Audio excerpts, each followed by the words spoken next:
right. At this time, I'll call to order the regularly scheduled committee meeting for the Village of Midlothian, Wednesday, December 15th, 2021, at 7 p.m. Roll call, please. Clerk Moscow. Trustee Caney? Here.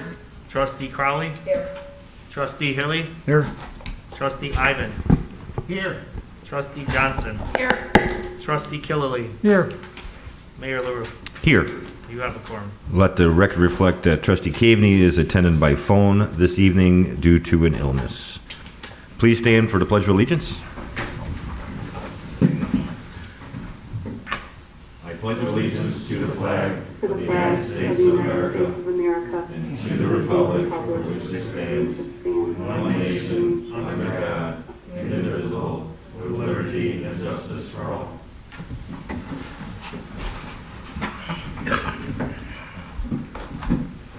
Thank you. Before we move on, just like to make a statement. We recently lost a longtime business owner and very dear friend to the village. Suddenly last week, Steve Peakhorse, the owner of Hog Wild. He meant a lot to so many people. He was a major contributor to so many groups and organizations, including the village. And I just want to let everyone know our thoughts and prayers are with the family during this time. And thank you. Moving on to public comment. Is there any public comment tonight? Jean. Last week I thanked a bunch of businesses, and I didn't find out until after the meeting that we had one more donation that had come in, and that would be Factory Bed Outlet. So I wanted to give them a shout out too and thank them. Awesome. Thank you. Anyone else? All right, then we'll close the floor to public comment. Move on to trustee business. Trustee Johnson. Thank you, Mayor. As I mentioned a couple weeks ago, that I would be sending the board in a systematic way parts of a template for a village policy manual for the employees. As I indicated in my attachment for tonight, I would like us to start looking at each section. The first section that I provided is for section 1, which talks about a welcome statement. It also, welcome statement, an at-will statement, how to use the handbook statement, workman's classification or workers' classifications, and wage and salary policies. I've highlighted for the board questions that I do have regarding possible terminology that we should consider using. I am open to how you would like us to handle that. Should this be something that we discuss here in front of the board, or is it better to have everyone send me an email with their thoughts as to what terminology should be used for the highlighted areas? I recognize that this does take up a lot of time, and I know there are other important things to discuss tonight. So I'm looking for some direction as to how we should proceed, because this is actually probably one of the shortest ones. But I'm looking for some feedback, so I'm interested in anyone's opinion. I looked at it, Kath, and I only had like one change where we were talking about payment. We mentioned, one of the things we talked about in here, not you, but the policy talked about was exempt employee salary may also be reduced by certain types, blah, blah, blah, blah, blah, or contributions to the 401k plan. We don't have a 401k plan as government, so I think we should just change that to, I think it's a 456G, or deferred compensation. 457. 457. Yeah. What, I was a number off. Thank you, Trustee. So is it 457G like George? No, it's just I thought 457. there was a letter after, Okay. but it's something. Deferred compensation is what it is. For government employees, yeah, it's Yeah. a 457 plan. So for example, I don't know, so one of the things that struck me is they provided us with different nomenclature in terms of what we'd like to call the manual. Is it an employee handbook? Is it a handbook? Is it an employee manual? An employee manual, I'm sorry, an employee policy manual. Wasn't sure if there was a preference that the board has given any thought to, or if they don't have a preference. I think employee handbook would be fine. I think it covers everything. Okay. Don't you agree? Is there any legalese that would make a difference, Attorney Valdez? It's because it's an internal document that is used to the village's benefit. I think handbook, again, it's 6 of one, half a dozen of, but my preference would be handbook simply because if there's an error or mistake somewhere in it and we're using the term policy, it makes it seem more legal and binding, whereas handbook is, it's more of a description of what the benefits are and what the policies are. The expectation. Not necessarily in concrete. The employee handbook includes policies. Exactly. I prefer handbook. So you prefer to say Village of Midlothian Employee Handbook? Correct. Okay, I'm fine with that. One of the other questions that is, I've highlighted throughout the short document, is when things need to be brought to someone's attention. They have manager, supervisor, clerk, human resources department, board, chairperson. Where it's appropriate, board makes sense to me. Do we need to change manager to superintendent? Do we need to keep supervisor? Clerk makes sense to me. We don't have a human resource department, so I would strike that. So I'm looking for some guidance as to what terminology best suits the type of leadership we have in terms of those that report to someone in authority. I think, I think direct supervisor. immediate supervisor or Yeah, direct supervisor. Immediate, so they follow the chain of command. Pretty much covers everything, right? Supervisor, immediate supervisor? And we don't need to say like superintendent or, No, No. because Okay. not everyone okay. has a, And throughout the document, there's a couple instances where it says, bring it to your human resources department. Who would be in lieu of a human resource person? currently be Treasurer Britton. Okay. Yeah, acts as the HR representative. You can still leave that in there. Yeah, Human yeah. resources or Or representative. designee. Yeah, that- Human resources representative. Okay. Thank Well, you. and, I mean, I don't know, I kind of think that everybody should go to their immediate supervisor, and if they can't address it, then, it should go up from there. Because usually, most times, I would think the supervisor can address the issue. Okay. Wouldn't you? I agree.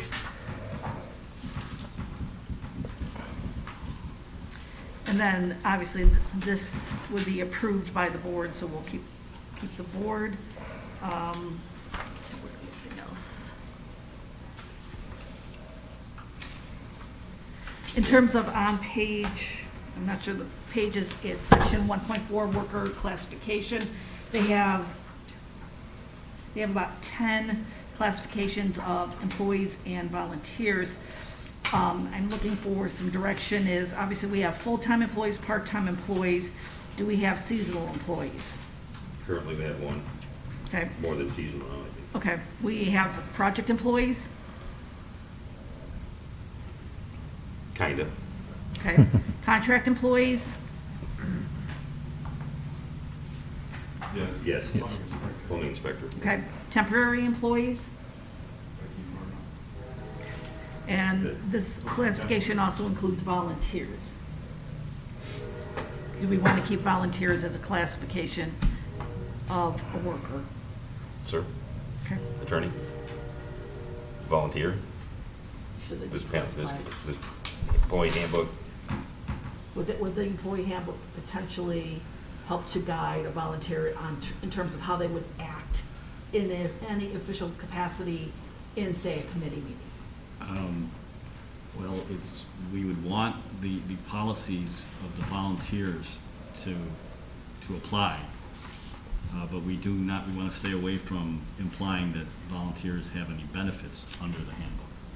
So the answer is going to be for those things like behavior and conduct, of course, it applies to them. But in terms of any rights as an employee, we want to steer away from that. So no. Go ahead. We'll strike that.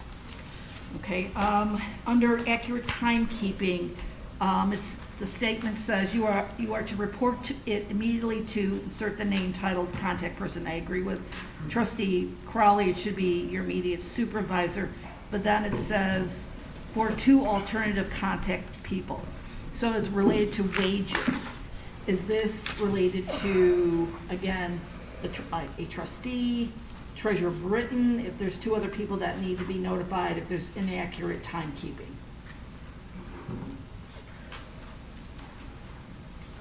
I wouldn't put mayor in there because I'm not here all day and I don't see when they come and go, so And Or it's the not the board. state's attorney. definitely not state's attorney. I mean, ultimately, Treasurer Britton handles, What, are you asking who after immediate supervisor? Correct, The treasurer. Department head? but that's the immediate supervisor. could be. Well, could be. Or Another, trustee. no. Okay. Treasurer No, Britton, they're- the treasurer, village Yeah, treasurer. the Yeah, best your, prac. your immediate, your department head and the treasurer. Yeah. Yes. The purpose would be to separate from a silo.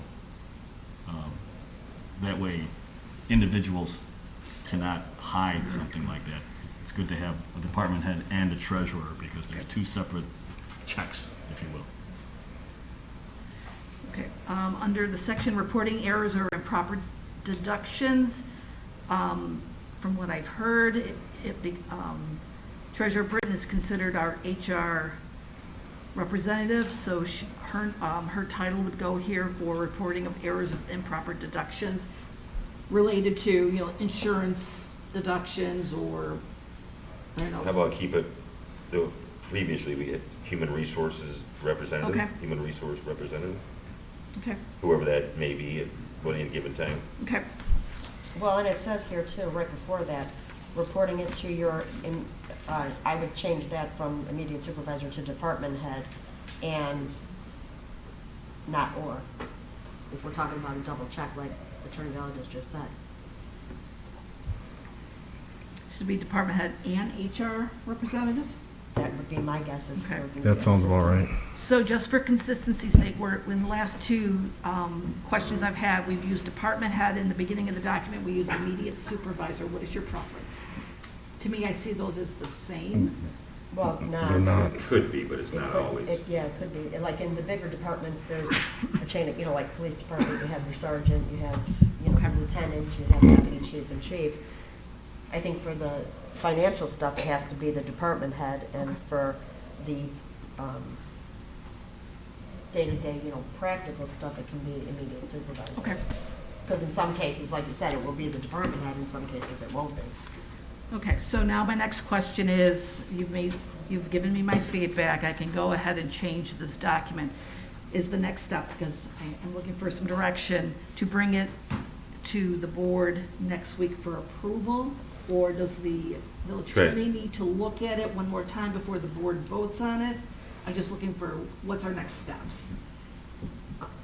So the only thing I'd like to say in addition, Kathy, is that on page 1 or 2, here it says, under the welcome statement, it says, to the extent that any policies contained within this policy conflict with an applicable collective bargaining agreement, that the collective bargaining agreement will apply.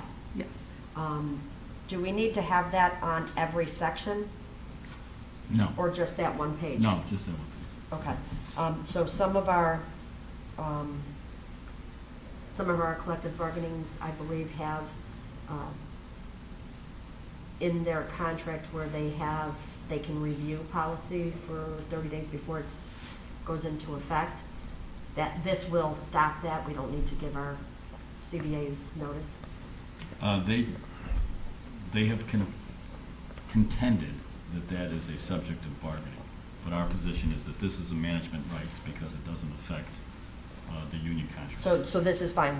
This will be fine for all of them. Yes, because Okay. their interpretation would mean that they have the right to bargain over how the village treats its non-union employees, which is Okay. obviously is not true. All right, so make the changes, send it to the attorney, got 1 week to review it, Yes. attorney, and we'll get it on the next available meeting for approval. Great. And then, as I said, in 2 weeks, I'll bring up the first part of section 2. There's 3 sections, so sort of in a similar fashion, is the way that I presented it work for the board to highlight the questions that I have? And obviously, you'll have read it before we come to the meeting, so this way I can just ask for clarifying questions to get answers to make those noted changes. I can make the changes, provide it to Attorney Valadez, and then bring it. I would think if it gets a real meaty section, real lengthy section, send everything that you are thinking to the board, let them Okay, ahead of digest it. time? Sure. Okay, And if you don't get any feedback, then we'll move okay, forward. great. And that's all I have. Well, I can't wait for section 2. 3 weeks, It's gonna be riveting. 3 weeks worth. All right, thank you, ma'am. Thank you. Trustee Ivan. Thank you, Mayor. I have nothing for the board. Thank you, sir. Trustee Hilly. Everyone received the quote and the memo for the ongoing generator repair here at the, I almost said public safety building, I guess it is, Village Hall Police Fire Department. In the quote there, I guess this has been going on for quite some time, and we've been waiting for NICOR to get us the quote. Is there any questions about it? This is a budgeted item. I believe Superintendent Sperry budgeted well over $100,000 for the replacement of the generator and the associated costs. So if we can get that on the, agenda for vote for next week. Anyone have a problem with putting this on the, well, give a little Consent agenda? background. Oh, We sorry. had a very bad storm. We lost power, and we figured out that our current generator wasn't enough, not even close, to supply power to everything that needed to be supplied power to in the village. Looking into buying a new natural gas-powered generator, we found out that our gas line feeding the village was not big enough. So NICOR gave us this quote of $2,062 to increase the size of our gas line to provide enough gas to run the new generator once we get that indefinitely. So I got to be honest, I think that's a pretty good price. Yeah, I thought that I was. was I shocked thought- when I saw it. So was I, actually. But Jack, that doesn't include the generator, correct? No. No, but this is a budgeted item. Like I said, Superintendent Sperry budgeted, I think, $125,000. That's why I for thought the- if we could get it for $2,000, take it. No, that's just the pipe, That's just- unfortunately. The That's just feed, the the gas feed, pipe. the feeder. But it's coming pipe. from over here, is what he told me, is that. so I haven't seen any drawings on it, and I didn't ask exactly where it's coming from, but it didn't have a length on it where it was coming from. What I was told was it's coming from 148th Street and has to go on the other side of the building, so that's a pretty good price, I would think. All right, consent agenda for approval next week? That's what I'm asking, yes. Okay, perfect. Anything else? No, sir. No, thank you. Trustee Cavey? Thank you, Mayor. Is Nick here to do your bidding, or? He's here to help answer any other questions that anybody might have. So the first item up for review and discussion is the ordinance, the special use ordinance for the auto group.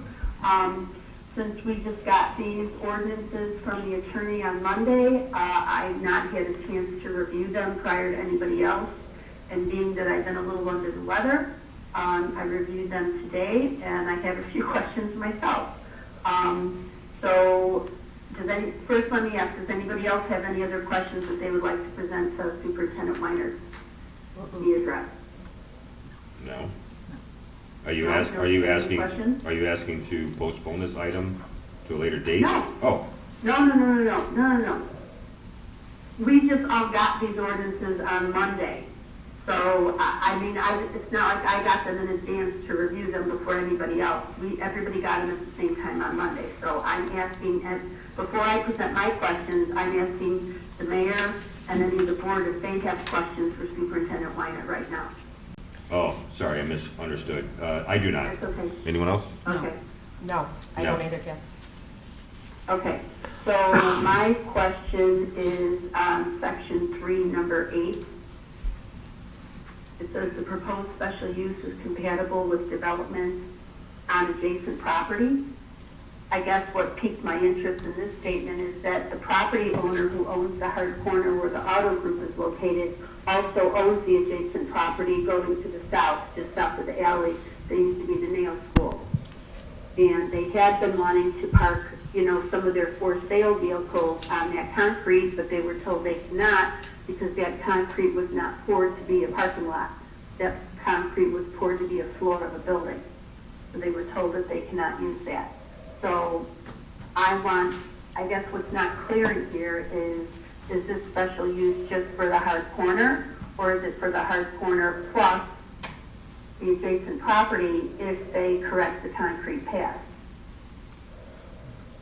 It would be for the adjacent, whatever they own in that area. I'm sorry.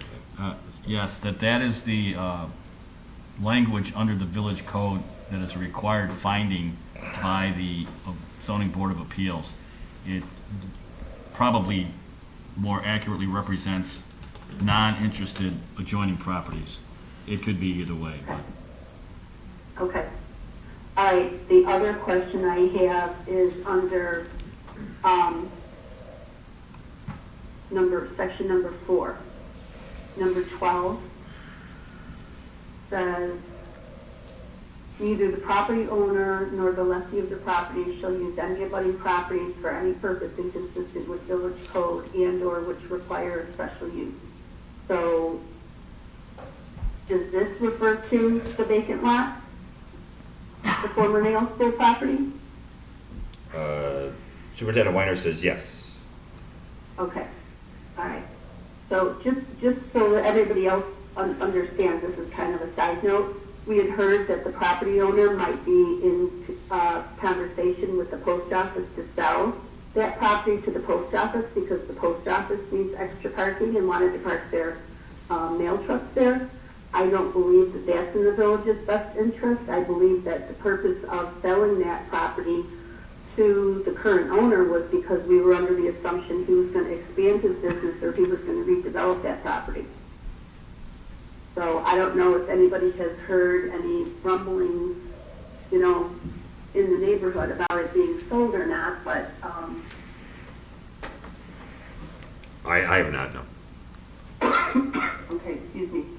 All right, then the next question I have is with regards to number 16. It says, other than minor convenience automobile repairs, no other repairs are to be permitted on the property.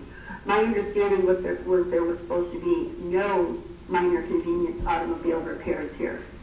We were told, well, the village was told at the hearing that they only did car washes inside. My understanding was that there is not supposed to be any type of oil changes or anything going on there. What, changing out a headlight or something? I don't think that's a problem. Right.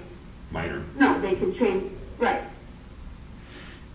But is that considered an automobile repair, changing a headlight?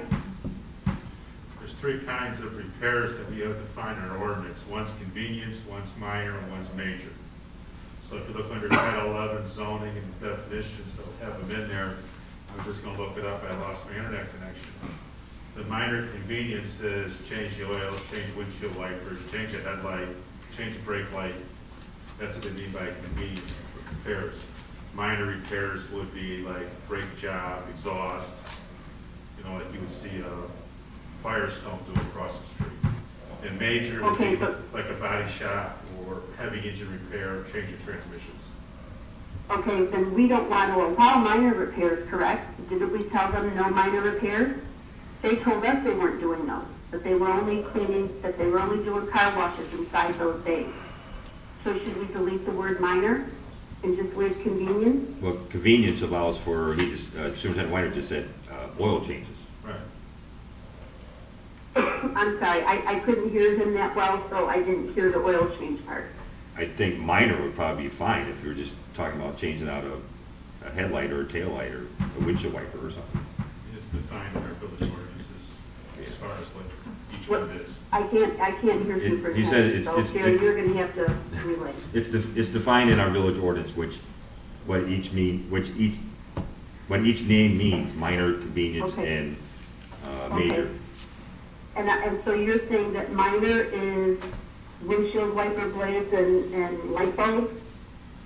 I mean, minor is, windshield wiper blades and light bulbs, and convenience is oil changes?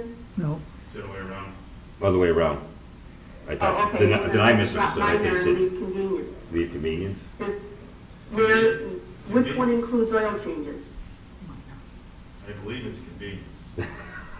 I got What? the definition, I lost, I was gonna call it up. Yeah, he lost his internet, and he can't, he was just gonna call it up, and now we're going back and forth. That's fine. What's We need to fix, in other words, before we sign this next week and vote on it, we need to fix number 16. Okay, Because we can't allow them to do brake jobs. If we allow them to do brake jobs, next thing you know, they're gonna be doing engine overhauls in there. And they already have a laundry list of items that need to be corrected there, and they've got a bunch of old equipment from old work that they used to do there that needs to get removed and cleaned up. all right, so we'll take care of that line. So the last time we talked about this, we did talk about the parking lot or the property next to theirs, and does the board want that to be, if they brought the concrete up to compliance, do we want that to be a parking lot in the center of our downtown area? Well, I don't think that the village wants it to be a parking lot for the post office, for postal trucks. However, if he's gonna expand his business and he's gonna put sellable vehicles there for sale, I thought that was the whole purpose of the land bank selling him that lot, was so that he could expand his business. Well, I'm sorry, hold on. are we intruding on your other life, or? No, sorry. I didn't turn my house phone off, sorry. And I think Trustee Killick brought up before, I mean, the point of the land bank acquiring these property and tearing them down is to create development, not a flat piece of asphalt to put cars on it. Right. Code number. They would have never got involved if they thought it was just going to be a parking lot. Right. So it's Well, two when different the land questions. bank sold him the property, did he allude to the land bank that he was gonna redevelop it into something else? I have no idea. Oh, yes. Yes, Trustee yes. Killick says yes. Yes, he did. What did he say he was gonna do with it, Don, do you know? 16 He was going to reach out to some chains and see if he could get a small restaurant or drive-through on the property. Could you hear him? No. Like bringing in a chain with the drive-through and stuff like that. Okay. Turn your phone off. I'm trying to. Yeah, I'm not, I just leaving it to be possibly just a parking lot just doesn't sit right with me. Is that up? It's not up to the now. That is not up to No. our discussion. We're not up. I would We're not voting on it tonight, right? All right. For discussion. What are you whispering me? Sorry. What they use it for. Oh, Lord. Right. So you wouldn't want to comment on that. Well, that's true. We're talking about a special use here. We're not, I guess we're not, we're getting a little deep in the weeds here with what they may or may not do with the property. You know, Trustee? I think, I'm sorry, Mayor. Go ahead. I think the big issue was, when Mr. Jonas bought the property, then everything went to heck in the economy because of COVID. I don't think we can judge anything on that for what it hasn't been sold yet. Okay, it hasn't been developed, that's hard. But I think the question was whether we want to have a used car lot there. And also I had brought up to Attorney Valadez if we could set a expiration date on the special use, which if Attorney Valdez would definitely have to explain what he told me because I wasn't quite sure what he said, but in general was that it would be unusual to do that as I understood it. But, I have a pretty, I don't know what incentive, I'd like to have more of an incentive than to redevelop that property within, for example, a 5-year period, than just leave it alone. I don't know where we'd be. And I do believe that we're sort of playing with fire here because I do believe that there will be, if we don't control used car lots, I think there will be more used car lots in the downtown section now. that doesn't have anything to do with this, but I do think we have to be mindful of what we want at this point in time and not just say, okay, a used car lot is fine. I don't think it's fine in the long run. So previously, we did not allow at all any used car lots in our downtown area. It was brought to the board that that's pretty restrictive for the existing car dealers in our downtown, so we text amended or zoning to allow it under special use. I mean, that was the whole point of why we made that switch, is that many board members felt that we're being overly restrictive of the current car dealers. That's the impression I got from the conversation. That's why we changed it to. Well, originally it was done for cars 147 first. Okay. All right. Any other questions you have, Trustee Cavey? Yes. We need to attach Exhibit D to the document. Exhibit D is not attached, so for the final document to be executed next week, Exhibit D needs to be attached. Also, one last question. Should there be a statement included that says that this special use ordinance pertains to the petitioner only, and if ownership of the property changes or tenant changes, then the ordinance is null and void? That's the village code, trustee. It's already in our code that says that. Oh, it is? Yeah. Okay. All right, so you'll make the necessary changes. It sounds to me like you would like this on the agenda for approval next week? Yes, if nobody has any objections, Then- it's ready to go on for approval with the exception of adding Exhibit B. And we need to change number 16 to the lead minor and have convenience repairs only. Are you taking notes there? I thought the people were. Yeah, I'm not making any of these revisions. Somebody else got to make the revisions. Superintendent Weiner's got it under control. I would ask that you put it under your business for approval. I believe there will be some dissension. Okay, what dissension is there? You guys, I can't hear any of the conversation. I believe there'll be at least one no vote, so please just put it under your business. That's fine. It can go under my business. Okay. I do have a question. Superintendent Weiner has a question. This original ordinance, based on last week's conversation, was set up for just four pins that were the existing car dealership, and the 2 pins that were the beauty school or nail school is over there was removed from here based on last week's conversation. But So based on the on ordinance? this zoning ordinance, it only has the 4 pins in here in the legal description in the back for the 4 lots that currently make up the current car dealership. The other 2 lots, which are along Pulaski, the blank strips, the parking lots, they're using it for slab. Do you want those pins back on here with the legal description and back into the ordinance, or not? Trustee Cavney, do you want the 2 pins back on the ordinance that the old nail school? Well, what does the board want? Does the board not want the nail school included in this? Well, I was, What was the original application for? Was it originally for the hard corner plus the nail school property, or just for the hard corner? It was originally for all 6 pins. It was for the 4 that were the hard corner. It was also for the 2 that the nail school was in. That's what the Okay. zoning board of appeals initially heard. And the zoning board of appeals agreed with the special use, Approved, yes. approved the special use. And I brought up the And special approved use all 4. packets, so you could see it. He Okay. said, no, the internet be working or not. Then I think Okay, you probably have to so put it back on. What is can I ask, what is the board's desire? Do they want to restrict the special use to just the current auto sales property, or?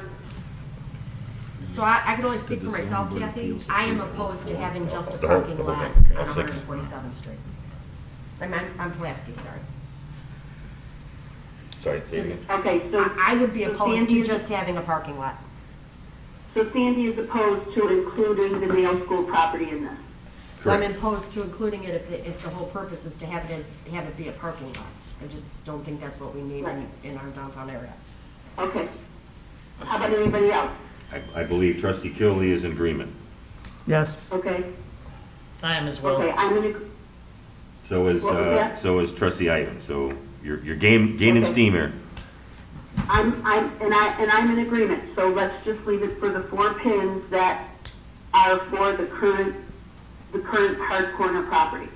And we're excluding the nail school property. Okay. Can we do that? If the Board of Appeals heard we- that, can right, we or the actually special do that? use, did the zoning board, I'm sorry, zoning board, did the zoning board hear in what was included with the nail salon? Yeah, And they approved the special use, including yeah. the Okay. other 2 pins. It's not a condition we're talking about, we're changing the approval. That's correct. It's unusual that the zoning board of appeals would rule on property and the board would change the property. So the question comes down to the board's authority to overrule the zoning board on granting something. There's not an issue with that. It needs a supermajority to not to overrule the zoning board who doesn't grant something. So I would say yes, you may do that. You may carve out those 2 and grant the more restrictive. You can't grant more permissive without a supermajority. So yes, the answer is yes. You can do that. Okay, So so, does that mean we have to have a special vote then of a supermajority to approve this, since we are not approving exactly what the zoning board of appeals approved? No, it's the other way around. So you can do it just like we just said. We can put it on the agenda just like you said, with the 4 pins, if that is the, Oh, okay. can I ask a question then? yes. If we do this, can the owner of the properties sell the property to the post office? Well, they could always sell it to the post Pardon me? office. Unless there was agreement with the land bank, Yeah, but I don't think there was. No, it It's a wasn't. sales agreement. I would like, Then yes, I guess they could. yeah, and I think, not that I don't like the post office, but I'd like to keep it, not to have a parking lot for the post office. Right. They would Which we have don't to- allow. They would have to come Without to us special as use. special use. They would have to come for special use too? Mhm. Oh, okay, fine. Hopefully someone tells them that before they Buy the potentially property? purchase. Oh, jeez. Well, that's why I brought it up to the board, because somebody needs to let the property owner and the post office know that the village is not going to allow a parking lot on Pulaski Road. So, you want me to make that phone call? Well, I'll be here this- to make that phone call. Clearly, this village board is not. You can't speak for future village boards. Well, this village board, Okay. that's the reason why we got a TIF, so that we can redevelop our downtown. That does not include a parking lot on Pulaski. You are correct. Right? You are correct. So who would like to make that phone call to the post office and the property owner? That's just rumor. I could call him. I got, And what does the present property owner do with that then? He can't do anything? can be I mean, he correct. bought the property with the idea, I don't want to be the devil's advocate here, but he bought the You are. property with the idea of putting cars on that, otherwise he would have never bought the property. But I you don't mean, want to put cars on that property. Pardon me? But you don't want him to put cars on that property. You don't want him to put cars on that property, so. Well, we can't be totally unfair with them either. I mean, it's a little complicated. I still think the best idea is to have some restriction that this isn't going to be in perpetuity, because he bought he did pay money for that property, and now we're telling him we can't But I use thought you it. just said that the land bank told you, he said he was gonna put a drive-through Well, restaurant or yes, something. yes, he did. So, I That's mean, the- why are we having this conversation then? That wasn't the intention.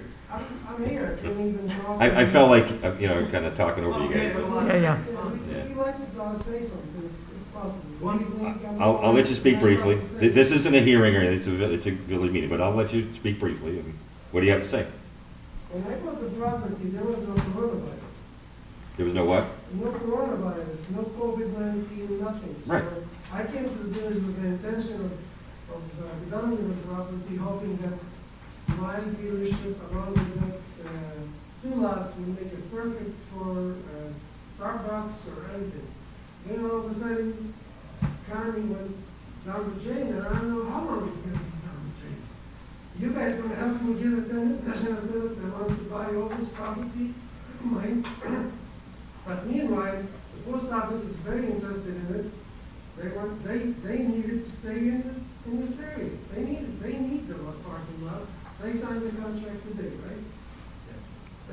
They signed the contract to buy the property. I've been the owner there for 10 years. I've been trying to explain to Nick and everybody else, I'm the owner. I had a contract with Ms. Donato to buy it for many years, and all of a sudden I was asked to do this special use again, even though I didn't. I did this long time ago. When I first got the property, I went through special use. It's not true, because we didn't require special use, so. Yeah, I did. I came here for the dealership, yes. Okay. Yeah, I mean, I'm not, you're So, I expect the gentleman, thank you very much for telling me, what am I gonna do with the property? I didn't buy a property just to sit there. You have to understand that well, you said, economy is just not that. I don't know how long it's gonna take for this economy to come back, and I don't. right, so you said you sold it. No, I bought it. You just said, No, I just said I contracted the post office. I didn't think you guys were gonna mind having the post office, do their thing so they can stay here too. I didn't think it'd be any problem for me, and then I could keep my dealership. My dealership is almost selling brand new cars. It looks perfect. I've always wanted to hear back from Nick and everybody else. Is there anything we can do to make it better than so then you're good with the board approving the special use for the hard corner? If I sell the property to the post office and I want to keep my dealership, I don't mind, that's fine with Okay. me. Well, that is the dealership. But meanwhile, what's fair is if I don't sell it and for some reason you guys don't approve the sale of to the post office or the post bank. Well, we can't hold up a sale. I mean, it's just, Well, they gotta do their due diligence, which is part of coming back to the village and saying, we wanna expand it. And it's not a parking lot like they wanna do, they wanna expand their trucks, I guess. Right. I don't know what they wanna do. But they need the space. And- Now, we know that most of the time, when I go to the post office and I wanna mail stuff for the last 5 years, I always have a hard time parking there because there isn't much parking.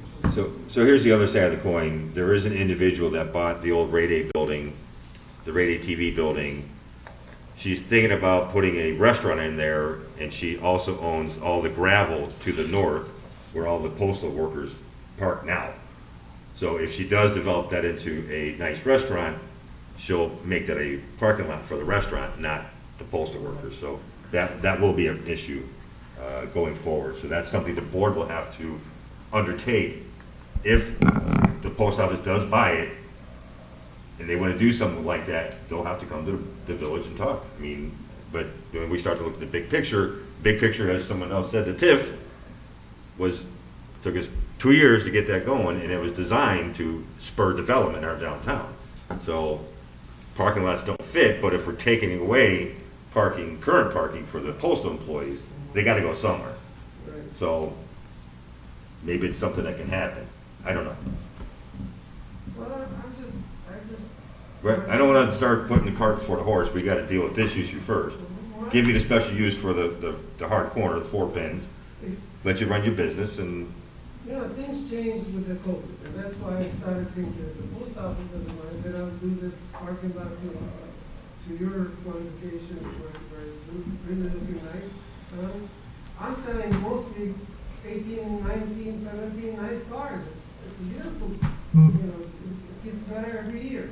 So I don't see why your mentality is this, okay, I respect the fact that your downtown is very important to you, and it's important to me too. I'm proud of the fact that this lot has become, from cheaper cars, really nice cars, to even better every year. but I want to hear one dissension about allowing you to continue used car dealer on the corner. So we'll see what happens next week, but then we'll have to deal with the vacant lot. Now, currently, since you've admitted that you're a business owner, do you have some of your cars parked on that pad? You know, I drove by yesterday and there was three. That's leasing it from me right now. When I drove by yesterday, there was 3 cars parked on it. I always tell them, I mean, this evening is it. You tell them right now, no more cars, that means no more. Well, it's a pad for people to walk on, not a pad for cars to be parked on. So Unless we bring it up, you know, to pave it so we can park it. It's the whole thing, which is You know, this is the all whole at intention. once. or sell it. Yeah. If I sell it, beautiful, if it doesn't sell, then I have to do what I have to do, maybe by summer and do a next pavement, blacktop. Well, I think that's the conversation we're having, is that I think at least a couple of us on the board, you know, we put a lot of energy and a lot of effort, and I truly appreciate you've done a great job. I know I see the higher end cars out there, that's fantastic. We have a TIF in our commercial areas so that we can bring development. Putting a parking lot there, or, you know, a pad there to park cars on is not the vision that I think many of us see for that. So, you know, when we drive by and we see 2-3 cars parked there now, when we know that there shouldn't be any there, it does kind of leave a bad taste. Like, okay, well, you're just going to park them there anyway. So for me, that is my big problem, is we want to see development. I'd love to see a Starbucks next to your shop. What a great way. Someone come in waiting for the, I did have to do the whole corner. I'm just saying, if someone coming into your shop buying a car while they're waiting for the paperwork, they can walk and get a coffee, that'd be fantastic. Those 2 bins are only about 5,000 square feet. You're not gonna get I'm just using it as an example, but. I know, but I'm saying, initially, the whole thing of me coming and trying to buy this, and, you know, it was owned by the land bank, and things were very promising. Then we made it big enough so that Starbucks could eventually, or another chain even come in it. You guys is gonna be happy, my bottom end is gonna be happy, but then, what, about a year later, we had COVID, so, you know, what am I gonna do with it? So the post office approached us, and the post office wants to expand their parking. I said, okay, no problem, you know, and then I could keep my dealership. All right, Trustee Kaveny, do you still want to move forward this next week for approval, allowing the special use for the 4 pins in the hard corner? Yes, sir. Okay. Then that's what you'll do. What's next on your agenda? Next on my agenda is the ordinance for prohibiting short-term rental units. Does anyone have a problem with that? No one has a problem with that, Trustee. Okay, thank you. I do have a couple questions. Why are you giving? I would have a question. You crack me up sometimes. Okay. All right. What are they? My only question here is in section D. Okay, in the new ordinance language, section D is exceptions. I read the exceptions, and the only ones that make sense to me are 3 and 4. Number 3 is the exception if a property is sold and the seller retains possession of the property from the new owner for a short term, which we've seen before when people sell their houses, they maintain short-term possession for a week or 2 so they can move on to their new place. And then the other exception is for bed and breakfast. Maybe Attorney Valadez can explain this. Why do we have exception number 1? That doesn't even, it doesn't, to me, it seems like a double negative. This is the whole purpose of this ordinance is to prohibit short-term rentals, but yet number 1 reads that the short-term rental is an exception to itself. I don't understand it. I think it was contemplating an agreement within a sales contract in which the owner does not leave the property immediately and may hold over for a few days until they're able to move into the next. That's quite common. I think it's trying to carve that out. Wait, Nick, that's what exception number 3 is. Okay, I'm And sorry. I Let me. said I was in agreement to that. I'm concerned about exception number 1 and exception number 2. See, all right, let me take a look at this section. Sorry, Oh, geez, sorry, broken. my internet is not going now either. Okay.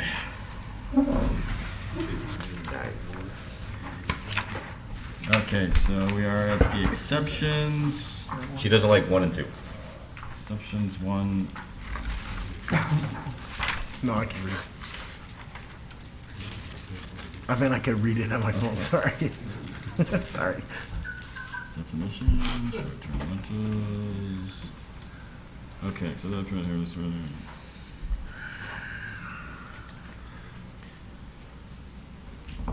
Short-term rental unit or occupancy for a period.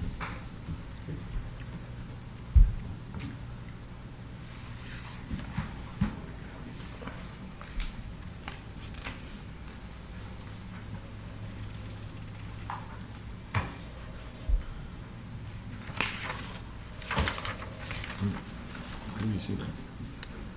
She doesn't like 1 and 2. 1 and 2. All right, let's take a look at 2? Kath, can you hear me? Can you hear Trustee Hilly? No. I'll relay. Oh, that's all right, I'll let Nick talk.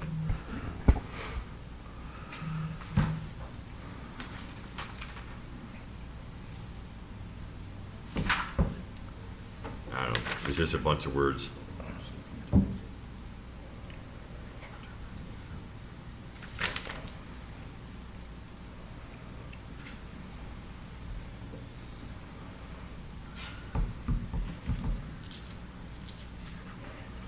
Could you ask her what does she think number 2 means? Yeah. All right, what's your issue with number 2, Trustee? My issue with number 2 is that language simply states that if, the term of an occupancy agreement which has satisfied the minimum term required by this article may be extended to a month-to-month basis on the condition that the tenant or tenants remain the same, okay? A month-to-month lease where the tenant remains the same all the time, that's simply a regular tenant-landlord lease. That should not, I don't understand why it needs to be listed as an exception to this ordinance. It shouldn't even be in here. I think it's what it's saying is it's clarifying. You are correct, trustee, that number 2 is not necessary, but it clarifies, which is that technically under the definition, if there's not a long-term lease and it becomes a month-to-month, then that would technically be a violation of the language of the ordinance, and that's why it's put in as an exception. To clarify, just to clarify. I believe that the ordinance would be functional without it, but it wouldn't be as clear. Okay, well, what about number 1? Number 1. Except as otherwise provided herein, leasing, renting, hiring out, lessons, or letting, offering, or inviting, leasing, renting, hiring, lessing. A short-term rental unit or occupancy thereof for a period of term that is less than 30 consecutive days shall be prohibited, and such conduct shall be prohibited or engaged by the owner.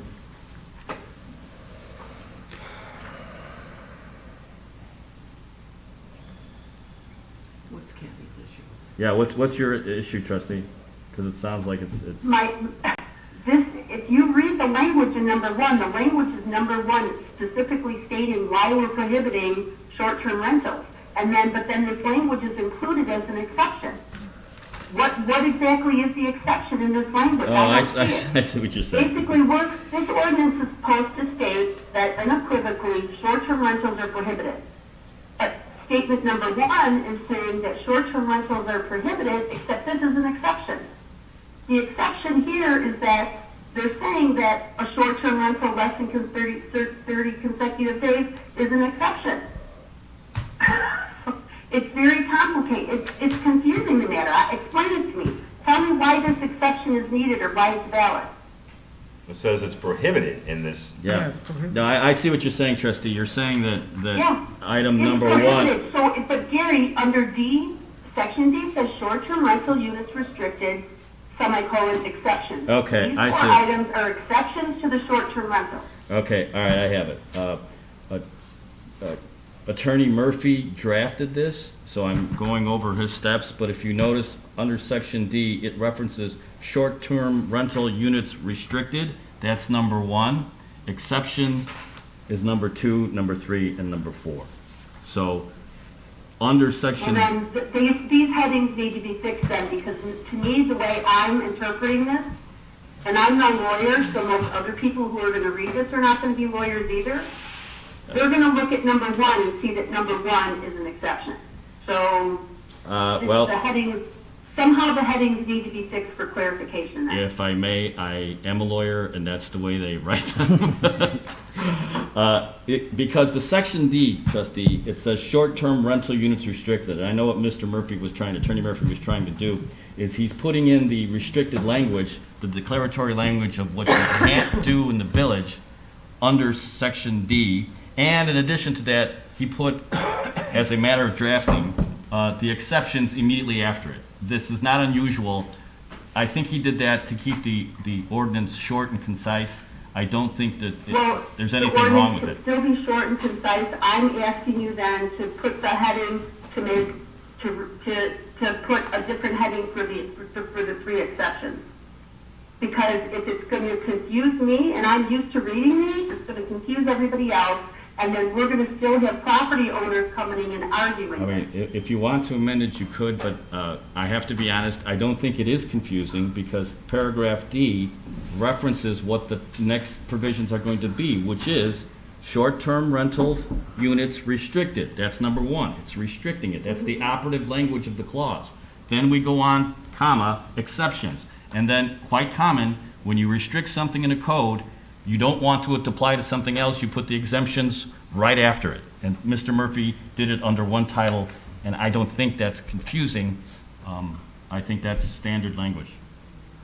Okay, well, it comes across as being confusing to me, so we have anybody who's going to call and complain about it, I'll send them to you and Mr. Murphy to argue the point then. Okay, so does Mr. Murphy. If nobody else has any other questions or concerns, then we can move to put this on the agenda for approval next week. Consent? Yes, consent agenda for next week, approval. Yeah. Thank you. What else do you have tonight, Trustee Caveney? Right now, Mayor, that is all. Thank you. Thank you, ma'am. Trustee Killy? Nothing tonight, Mayor. Thank you, sir. Trustee Crowley? Just a couple quick things tonight, Mayor. First, I'd like to make a motion to approve to hire a full-time police officer. I'll Is there a second. second? Seconded by Trustee Hilly. Any discussion? Roll call, please. Clerk Boswell. Trustee Crowley, Aye. Trustee Hilly, Aye. Trustee Caveney, Aye. Trustee Ivan, Aye. Trustee Johnson, Aye. Trustee Killily. Aye. Motion carries. Thank you, sir. And if we could have the swearing in of this candidate at next week's board meeting so that he can start the academy on January 10th. Please send Maria and I the name. Chief, will you send Maria the name and information for next week? Thank you. Next on my agenda, I have for discussion a MOU for destroying our seized guns that are now available to be destroyed. This is a company we've used before. We have approximately 150 guns to destroy, and that this company will take them, they will destroy them, and they will pay us approximately $1,000 to do it. So I just wanted to know if anybody had any questions or concerns about that. If not, I'd like to put this on the consent agenda for next week. No wishes from me. Okay, could we put that on the consent agenda for next week? And then just a couple of other things. I did receive an email this week. Last week, we talked about our internet speed. And I will be forwarding you the email that I received, but basically, to increase our internet speed to the minimum recommendation of 200, it will cost the village about $60 a month. To increase our internet speed to 300 MGs will be $110 a month. And to increase the speed to 600, it will be about $160 a month. My recommendation, following what Proven said their minimum recommendation was 200. I think we should start with that and see if it helps. If it helps and we need more, we could always add up.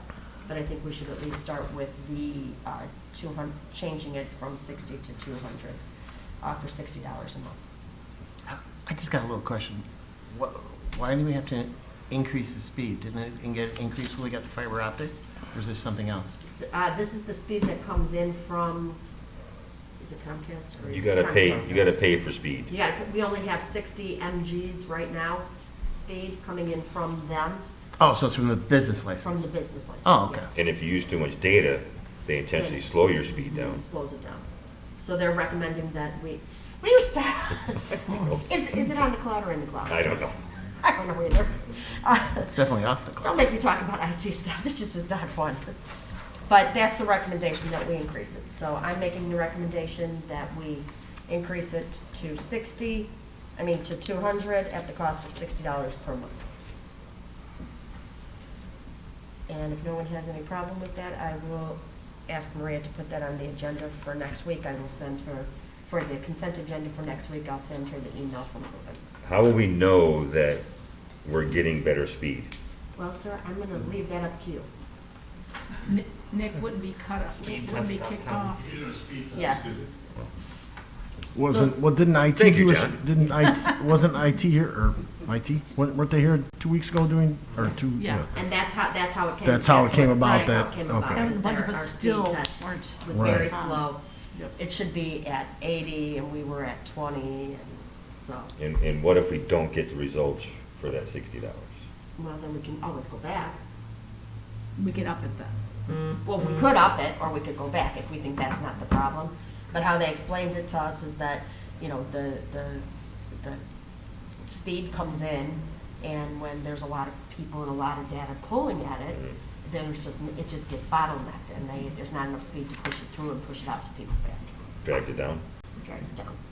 Speaking languages, I understand. That's, Just curious. that's about as good as I got. I can maybe elaborate on that. What I understood is we have right now an 80-lane highway. And if you sign on with 4 applications. Now we're talking. Now you used up 4 lanes.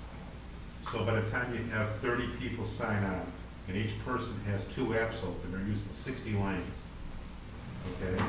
So the thing here is we have 80 lanes or something like that, 85 lanes. Right. And when you get a bunch of people signing on at 9 o'clock in the morning or 1 o'clock in the afternoon, and they have a couple apps open, which is real common, they're using all the lanes. There's no more room for anybody else. So now you're trying to share lanes, and now you can't do that. So Proven said they recommend that you go to 200 lanes, so now you can have 200 apps open without slowing anything down. But they really recommended at the time that we should go to 500 because they said 200 by the time you do video and Zoom and everything else that uses heavy data. Well, I'm not, It may slow down, but that's okay. You want to do 200. no, I'm not, yeah. I it's think gonna we be talked over- about It's it. going to double what we currently have. And I don't think there's really a speed issue from what I've heard No. during the day. I think the speed issue comes in more when, like, with us, with everyone being on the Wi-Fi and the speed itself, that's pulling. I mean, so I think, I haven't heard anybody in any of the village departments saying that their hardwiring is having a problem with speed. So we did talk about it last week to have to make sure that the department heads tell their staff, don't have things open at the bottom of your screen, apps open if you don't need them. Don't have music playing or things like that, because that just sucks out speed. Okay, I'm satisfied. Okay, and then last but not least, I just wanted to personally thank everybody, from our businesses to our residents to the village departments, for our very successful CPC toy drive this year. It really is overwhelming how generous people can be. We were able to do a Secret Santa and adopt 30 children in the village. And those families have all now, I think one, have all been delivered or picked up by their families. We also received over 400 toys that went to local organizations to give out to children in need in this area for Christmas. Very humbling, and just thank you to everybody who participates every year. The gifts keep getting bigger and bigger and more, and this year we reached out and did quite a few Secret Santas for individual families, and it was very amazing. So thank you to everybody. Thank you for all you do. And the CPC, they're a great organization, great committee. All right, is that it? And I'd be remiss to not say, this year they partnered with the police department, who we certainly could not have done it without them this year. They were amazing, and the PD delivered gifts, and they helped with all the shopping, and it was a great joint effort. So Chief, please thank the department for me as well. That's it. Thank you. Attorney Valdez. Nothing except that the SVN Live has appealed the decision of the local liquor commissioner with the Illinois Liquor Commission, and the village will be responding with the on-the-record review of the local liquor commissioner's decision. That's all. Thank you. Under my business, we're looking for, I have to approve this, right? Correct. Okay, so looking for a motion to approve the temporary hiring of the hearing officer, Frank Ryan. I'll make the motion. Second? That would have been horrible. Any discussion? Is this in place of Mr. Tisch? Correct. Okay. All right, roll call, please, Clerk Moskowitz. Trustee Crowley. Aye. Trustee Hilly. Aye. Trustee Caveney. Aye. Trustee Ivan. Aye. Trustee Johnson. Aye. Trustee Killily. Aye. Motion carries. Thank you, sir. And the only other item is the annual invoice for the annual dues for the Metropolitan Mayor's Caucus. It is $666.86, and I also sent along the email that Director Bennett sent me. They represent 275 municipalities, 9 suburban council of governments, and they are a wealth of knowledge and information, and they are a huge advocate for all municipalities, but I feel like the small ones like us get the most benefit out of this, keeping us up to date, championing legislation to help us down in Springfield, and I think $666 is worth every penny. So I'm looking for a motion to approve. I'm sorry, it wasn't on for approval. For approval. I'd like Next this week. on the consent agenda for approval next week. That is all I have tonight. Clerk Moskowitz. I have nothing tonight, sir. Sir? And seeing there's no, somebody told me there was closed session on the agenda. Trustee Caveney, were you lying to me? Trustee? No, Mayor, I wasn't. I thought I saw a closed session on there. Maybe somebody adjusted it and took it off. All right. Then seeing there's no further business coming before the board, I'm looking for a motion to adjourn.